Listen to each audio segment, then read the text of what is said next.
Bonjour et bienvenue dans Estime-toi, le podcast qui explore la confiance et l'estime de soi sous toutes ses formes. Ici, je m'adresse à toutes celles et ceux qui traversent des remises en question ou des transitions de vie personnelle ou professionnelle. Mon intention avec ce podcast est simple, vous donner des clés pour mieux vous connaître afin de mieux vous estimer.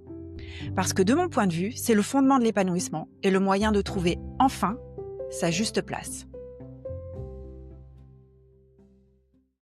Bon, nous recevons aujourd'hui dans Estime-toi Gaëlle Châtelain-Berry, qui a été manager dans des grands groupes de médias pendant plus de 20 ans et qui s'est ensuite spécialisé dans l'accompagnement des entreprises. Il est maintenant auteur, conférencier, chroniqueur et podcasteur. Il est reconnu pour avoir créé le concept du management bienveillant et pour son expertise sur le bien-être au travail. Et j'ai eu très envie d'avoir Gaëlle dans ce podcast pour qu'il puisse nous donner sa vision de la confiance et de l'estime de soi dans le monde du travail. Alors bienvenue Gaëlle. Et j'aimerais que tu nous dises, pour toi, dans le contexte professionnel, avoir une bonne estime de soi, c'est quoi?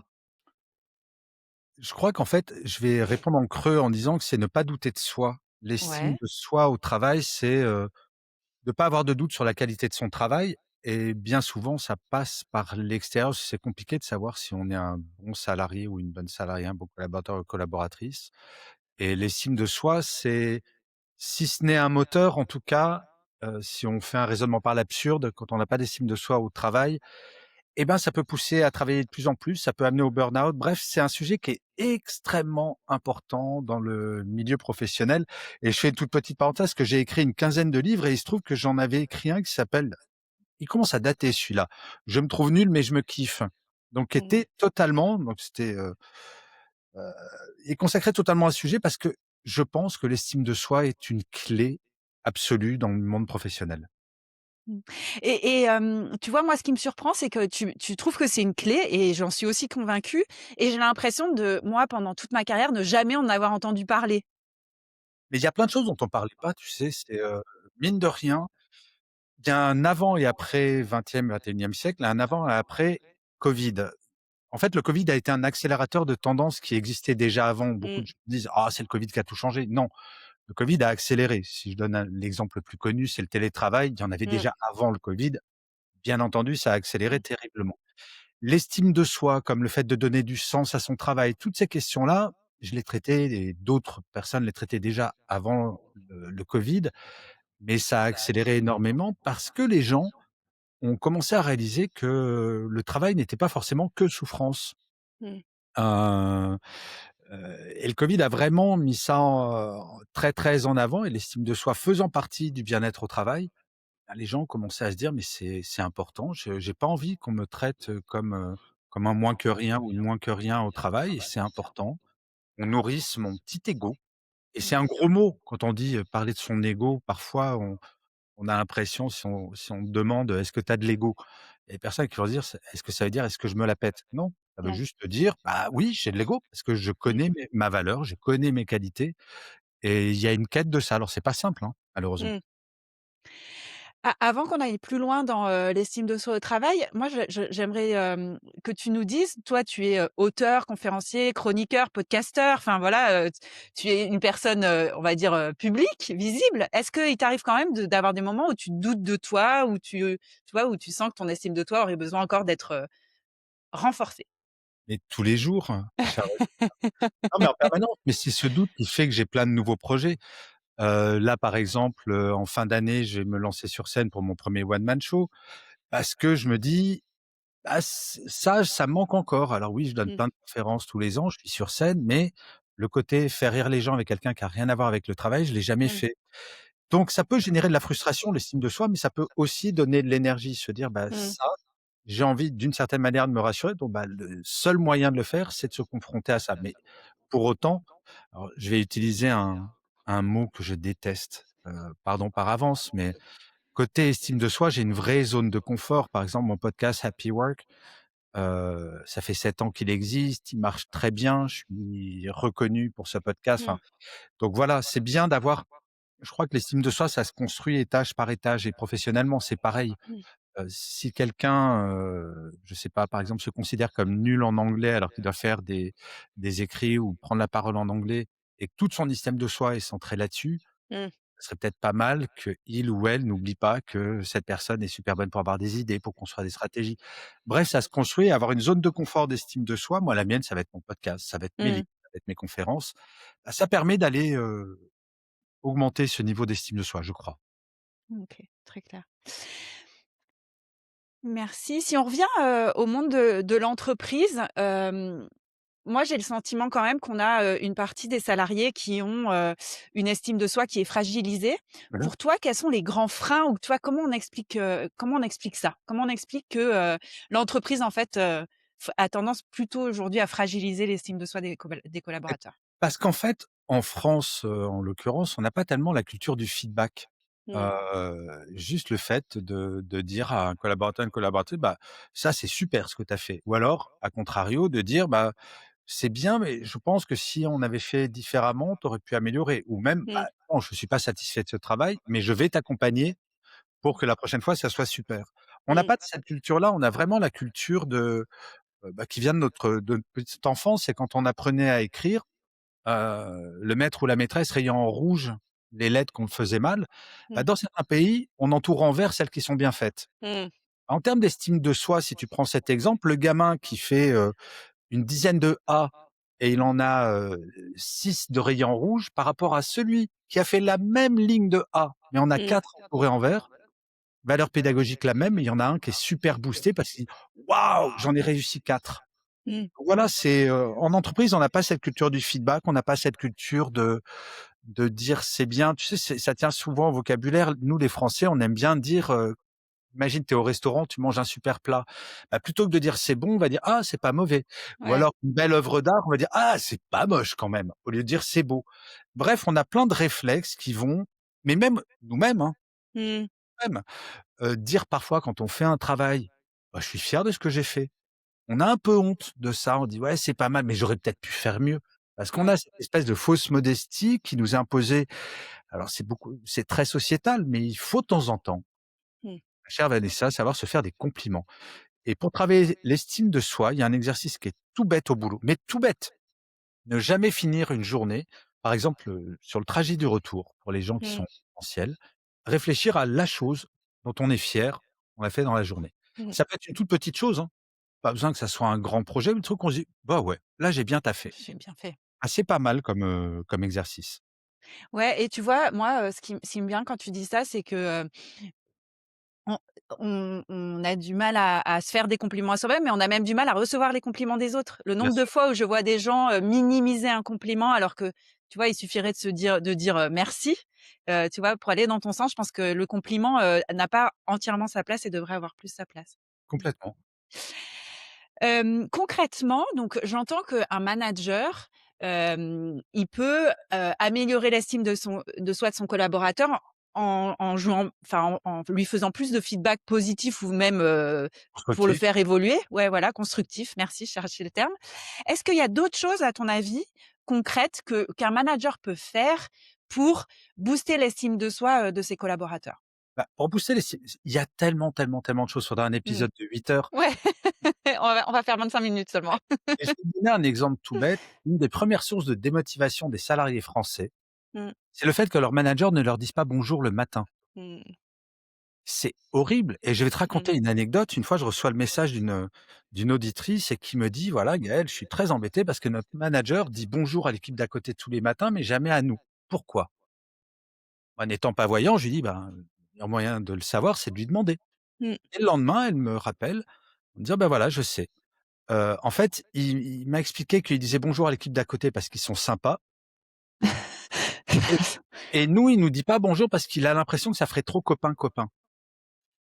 Et en fait, en parlant, ils se sont aperçus que, bah, leur estime d'eux-mêmes, ils disaient: «Mais notre boss nous aime pas, en fait». Mmh. Et donc ils avaient une estime de soi qui allait vraiment plonger parce que Mmh. ce simple bonjour le matin n'était pas là. Donc l'estime de soi est vraiment tellement multifactorielle. Heu, mais ça, c'est depuis notre toute petite enfance. On a envie que notre Mmh. maître ou notre maîtresse nous aime, on a envie que nos parents nous aiment et nous admirent, on a envie de bien faire Mmh. fondamentalement. Mmh. Et consciemment ou inconsciemment, avec notre hiérarchie, bah, on est un peu pareil. Alors, Ouais. il y en a, la motivation, ça va être si je fais pas bien, je vais crever de trouille d'être viré. Mais au-delà de cette pure, peur économique, il y a quand même le côté, bah, consciemment, on a envie de bien faire et d'être reconnu comme un bon ou une bonne professionnelle. Mmh. Très clair. Malheureusement, tous les collaborateurs n'ont pas un manager qui va, booster leur estime de soi. Donc qui va être capable de leur dire bonjour le matin, de leur faire du feedback positif, de leur donner un environnement, qui soit propice. Hem, Qu'est-ce qu'un collaborateur peut faire à son niveau pour justement essayer, ben, quand même de tu vois, de se booster, de développer sa confiance en soi, voilà, Et ça, travailler là-dessus? je le répète beaucoup depuis, ben, ce livre que j'avais écrit, Mon boss est nul, mais je le soigne. Et le soigne est très important. Je me permets de faire de la pub, il vient d'être réédité et heu et en Bien fait, reçu. ce que ça explique, c'est, faut pas on a un super pouvoir, nous les salariés, c'est de parler. Mmh. Aller voir son boss en disant: «Bah, écoute, je sais pas trop ce que tu penses de mon travail», et ça se fait pas une fois par an pendant l'entretien annuel. Mmh. Et d'avoir un entretien ou même sur un dossier, si on n'a pas eu de feedback et qu'on sent que notre estime de soi est entamée, d'aller voir son boss, mais même de façon informelle autour de la machine à café, en disant: «Bah, j'aimerais bien que tu me dises ce que tu penses de ce que j'ai dit à la réunion ou de ce dossier». Mmh. Mais comme a fait cette femme d'aller voir son manager, elle me contacte moi pour demander pourquoi son manager lui dit pas bonjour. Mmh. C'est quand même fou parce qu'on a peur de la hiérarchie. Mais Mmh. depuis tout petit, parce que notre maître ou notre maîtresse nous disait: «Il faut faire comme ça», on remet jamais en cause l'attitude Mmh. d'un supérieur hiérarchique. Et ben, il faut pas hésiter à questionner. Et dans 99 des cas, le manager ou la manageuse le fera avec plaisir. Mmh. Sauf que parfois, il faut faire le parallèle avec ce manager qui ne disait pas bonjour, pas parce qu'il était grossier, pas parce qu'il n'aimait pas son équipe, mais juste parce que dans son schéma mental, c'était pas très important. Ouais. Aller voir son manager pour dire: «Bah oui, moi ça compte pour moi tes feedbacks». Je connais très peu de managers qui diraient: «Bah non, mais j'en ai rien à foutre de te faire des feedbacks». Parce que encore une fois, la plus grande satisfaction d'un manager, c'est d'avoir une équipe épanouie et performante. Donc, Mmh. voilà, je pense que le premier conseil, c'est de si on est frustré de pas être suffisamment reconnu, bah, aller chercher ce feedback. Si on n'est pas à l'aise avec son manager, de commencer par ses collègues, Mmh. heu et voilà, je crois que c'est vraiment la libération de la parole peut régler beaucoup, beaucoup, beaucoup de sujets en entreprise, pour ne pas dire tous, en fait, dans les relations humaines, et on parle pas assez parce qu'on est, mine de rien, même si ça a évolué, on est quand même dans un mode de fonctionnement très pyramidal, encore. OK. Hem, donc aller demander du feedback, est-ce qu'il y a d'autres choses que tu vois? Donc j'ai entendu tu vois, s'appuyer sur ses collègues.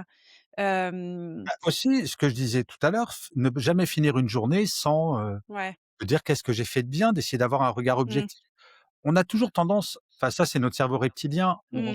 les choses négatives ont 3 fois plus d'impact que les choses positives. Ça me rappelle le directeur de la création de Spotify, il y a quelques Mmh. années, qui disait: «Mais vous savez, je suis le directeur de création, directeur artistique d'une boîte extraordinaire et mondiale, et je reçois beaucoup de compliments. Mais si sur une journée je reçois 100 compliments et qu'en fin de journée je reçois une critique, je ne retiendrai que ça». Ouais. Et avec nous, on fait pareil. Mmh. On est très, très fort pour se flageller avec des orties fraîches dès qu'on fait quelque chose qu'on trouve pas top. Mais il faut parfois se dire, «Bah, c'est bien», et Mmh. j'ai et cesser de se dire: «Ça aurait pu être mieux». Comme le disait ma chère grand-mère que je cite souvent: «Le mieux est toujours l'ennemi du bien», Mmh. et donc parfois se dire: «Bah, c'est bien». Mmh. Au moins une fois par jour, je crois que c'est même pas je crois, je suis certain que c'est un très bon exercice. Ouais. OK. Donc se faire acte de nos réussites, Ouais. et s'auto-complimenter, pourquoi pas. Mais Hem, alors, je vais te donner un truc pour, booster ton estime ouais, de toi, dès le matin. ouais. C'est un exercice qui est tout con. Après t'être brossé les dents, tu te regardes dans la glace, tu te fais un sourire et tu te fais un compliment. Mmh. Le premier jour, tu as l'air ridicule, tu te penses ridicule, et Mmh. tu réalises très vite que c'est pas si simple, et qu'on a très souvent tendance le matin à se regarder dans la glace. Alors moi, avec mon âge avancé, c'est encore plus le cas, à voir, les cheveux qui manquent, la ride qui est arrivée, enfin, Mmh. on est très, très fort pour regarder les trucs tout pourris, mais parfois se regarder en disant: «Bah, ça va». Finalement. Ah ouais, et commencer ta journée avec ça, c'est aussi un bon moyen de se mettre dans une énergie positive, au lieu de commencer la journée en se disant: «Je suis vieux, je suis moche et je suis des catis et c'est bientôt la fin».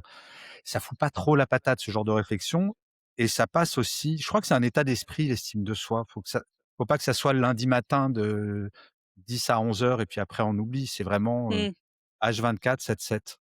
Ouais, prendre soin de soi, être bienveillant avec soi-même. Ouais, Se exactement. changer le regard qu'on a sur soi. Ouais, OK, très clair. se considérer de soi. Ouais, j'ai envie de revenir sur ça parce que je sais que c'est un sujet sur lequel tu as pas mal travaillé, qui est le droit à l'erreur. Mmh mh. Donc tu vois, tu nous en as parlé un peu là avec cette façon de noter là qui déjà, dans l'éducation, nous a influé sur nous. Mais en quoi le regard qu'on porte sur l'erreur aujourd'hui en entreprise, il peut avoir un impact justement sur notre confiance en nous et l'estime de soi? Bah, il y a le droit certes que les autres le droit à l'erreur que notre manager va nous accorder ou que l'entreprise, Mmh. il y a surtout le droit à l'erreur qu'on doit s'accorder. En fait, les gens qui ne s'accordent pas le droit à l'erreur, comme leur objectif, c'est d'être Superman ou Wonder Woman. Mmh. J'ai une mauvaise nouvelle pour tes auditeurs et auditrices, i Et pour moi. et se donner le droit à l'erreur, admettre qu'on ne peut pas être parfait ou parfaite tout le temps, Mmh. bah, c'est extrêmement important et c'est pas facile parce qu'on Mmh. adorerait être parfait, franchement, enfin mais c'est pas réaliste. Mmh. Donc c'est vraiment fondamental de se dire: «Ben, j'ai le droit de me planter». Ce que je n'ai pas le droit de faire, c'est de répéter la même erreur. Ça, Mmh. heu, c'est pas acceptable.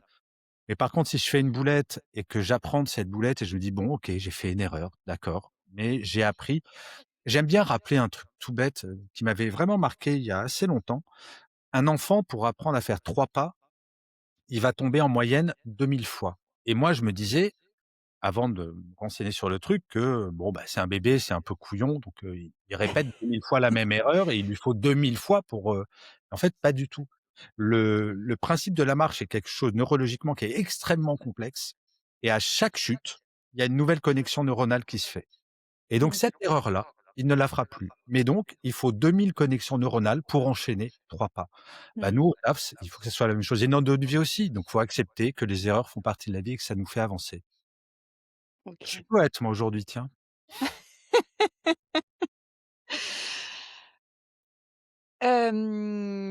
Si, je sais pas moi, s'il y avait une chose que tu aurais envie de dire aux dirigeants d'entreprise pour qu'ils ils remettent un peu cette problématique de l'estime de soi et qu'ils donnent les moyens aux managers de tu vois, de, de remettre l'estime de soi un peu plus au centre de l'entreprise, ce serait quoi ce que tu aimerais leur dire? Bah, réapprendre à dire merci, mais vraiment. Mmh.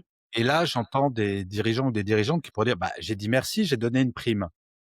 Ah non, si tu donnes une prime et que tu expliques pas pourquoi tu donnes cette prime, pourquoi la personne l'a méritée, quelle a été son implication, si tu mets pas en avant, les personnes qui ont, généré ces choses-là, ah, c'est jamais qu'un virement et Mmh. réapprendre à dire merci, c'est réapprendre à valoriser les gens. Par exemple, un manager quand, il y a un succès dans son équipe, de penser à prévenir sa hiérarchie en mettant en avant son équipe et non pas lui ou elle. Mmh. Bref, je crois que, ça c'est une phrase de Richard Branson qui est très célèbre, qui date d'il y a 15 ou 20 ans, qui disait: «Si vous voulez que vos salariés prennent soin de votre entreprise, prenez soin de vos salariés». Mmh. Bah, en prendre soin, c'est aussi ça. C'est prendre conscience quand on est manager ou dirigeant qu'on est littéralement rien sans les Mmh. équipes, mais rien et c'est pas parce qu'on leur donne un salaire que le travail sera bien fait.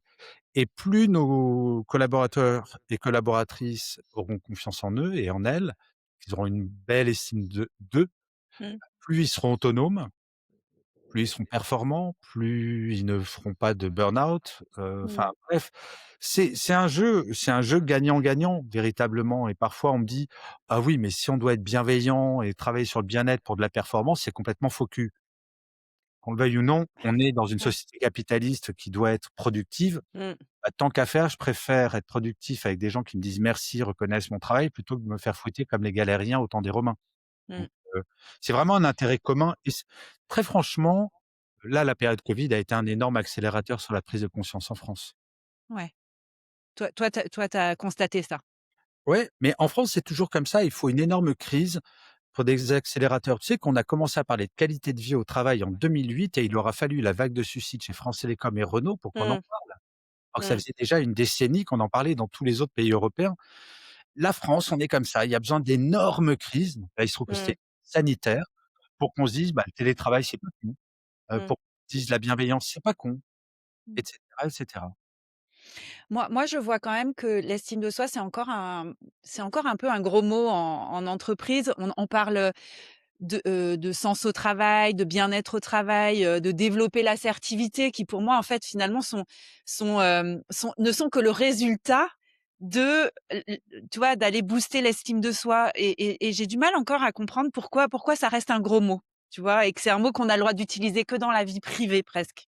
Mais parce qu'on a déshumanisé le travail depuis les Mmh. années 80 en France. Si on revient à l'histoire de l'économie en France, donc si on remonte au 19e siècle, Mmh. là, il y a des gens qui pensent que la bienveillance, c'est très nouveau, mais ça n'a rien de nouveau. Au 19e siècle, le groupe Michelin était, alors on appelait ça le paternalisme à l'époque, mais ils Mmh. travaillaient l'estime de soi des ouvriers de façon incroyable. Les ouvriers étaient logés, il y avait l'école, ils prenaient soin d'eux et si on Mmh. remonte encore avant, au 18e siècle, un des premiers théoriciens du capitalisme explique que si le chef d'atelier veut des ouvriers performants, et ben, il faut payer pour leur santé, payer pour l'éducation de ses enfants et donc valoriser l'ouvrier. En Mmh. fait, c'est les années 80 qui nous ont fait croire que tout était économique. Ouais. Et il se trouve qu'en France, on avait un truc un peu particulier par rapport à d'autres pays. Pendant 30 ans, on a eu du chômage de masse, très souvent au-dessus de 2 chiffres, ce qui Mmh. était une exception. Et donc, comme le travail n'était pas rare, bah, finalement, moi, je fais partie de la génération qui a très souvent entendu cette phrase: «Eh, dis donc, si tu es pas content, il y en a 10 qui veulent ta place». Ouais. Là, on est passé dans un monde où les salariés peuvent dire: «Dis donc, si tu me reparles encore une fois comme ça, il y en a 10 qui veulent me recruter». Mmh. Et ça va pas s'arranger puisque la pyramide des âges fait que ça va même s'accentuer. Mmh. Et ben, c'est là où l'estime de soi prend une importance absolument incroyable. Si j'ai le choix de rester dans une entreprise qui va me traiter comme un moins que rien et une autre qui va me valoriser, ben, le choix, il est super vite fait, hein, Mmh. super vite fait. Mais en OK. France, et c'est vrai qu'il y a une spécificité française dans le rapport au travail, ça a été très déshumanisé pendant, oui, une bonne 30, 40 ans. Mmh. OK. Donc j'ai raison de continuer à aller voir les entreprises et de leur dire qu'il faut se préoccuper de l'estime de soi au travail. Ah complètement, oui. OK, On donc je a un vrai continue. gros levier. Ouais. OK. On arrive à la fin de cette interview, Gaëlle. J'aimerais que tu nous partages, peut-être une phrase ou quelque chose que, tu vois, que tu te dis, toi, quand dans des périodes de doute ou que tu t'es dit à des moments où tu avais du doute et qui, tu vois, t'aide à te booster et à lever tes doutes. Alors ça va de sen c'est très ésotérique, hein. Ah bah, super. Non, mais ça a pas de lien avec le travail, mais moi, il y a une phrase qui m'habite depuis des décennies, qui est un proverbe berbère, Mmh. dit: «Quand tu es né, les autres pleuraient» non, quand tu es né, les autres étaient heureux, toi tu pleurais, vis ta vie de telle sorte que le jour de ta mort, ça soit l'inverse. Et je trouve que faire du bien autour de soi, par cercle Mmh. concentrique, d'abord sa famille, ensuite ses amis, ses amours, ensuite le travail, heu, essayer d'être quelqu'un de bien et regretter le jour de notre mort, pour moi, ça a toujours été une belle énergie, en fait. Mmh. Et les jours où je doute, et ben, je me recentre sur les cercles les plus proches et puis, c'est ce dont je te parlais, d'avoir une zone de Mmh. confort, de l'estime de soi. Mmh. Et même professionnellement, moi, il m'est arrivé de me faire virer, 1 ou 2 fois. C'est pas facile de garder l'estime de soi professionnelle quand on se fait virer. C'est sûr. Et ben, dans ces moments-là, je regardais mon CV et je me disais: «Mais, ouais, j'ai quand même fait des trucs pas mal et puis je suis quelqu'un de bien». Et Mmh. donc, bah, voilà, on arrive à dépasser ça. Mais c'est pas grave, de Super. temps en temps d'avoir des coups de mou, c'est normal, hein. Ouais. Oui, ouais, c'est important de le rappeler que, Ouais. ouais, on n'est pas seul. Quand on a des coups de mou, il y en a plein d'autres qui en ont aussi autour. Exactement, d'où Ouais, l'importance d'être très, très bien entouré. tout à fait, ouais. Et ben, je te remercie beaucoup Gaëlle et puis il me reste plus qu'à te souhaiter et à souhaiter à nos auditeurs de faire du bien autour d'eux afin d'être regrettés à la fin de leur vie. C'est c'est un peu glauque, je trouve, comme phrase, mais elle est pleine de sens. Désolé. Je la trouve pleine de sens. Merci beaucoup à toi. Merci Vanessa. Merci d'avoir écouté cet épisode d'Estime-toi. J'espère qu'il vous a donné des clés pour booster votre estime de soi. Si ce podcast vous plaît, pensez à vous abonner, à laisser un avis et à le partager autour de vous. C'est ce qui m'aide le plus à le faire grandir. Et si vous souhaitez poursuivre la conversation, je vous retrouve avec plaisir sur LinkedIn. Et surtout, souvenez-vous, prendre soin de votre estime de soi, c'est vous donner l'opportunité de trouver enfin votre juste place.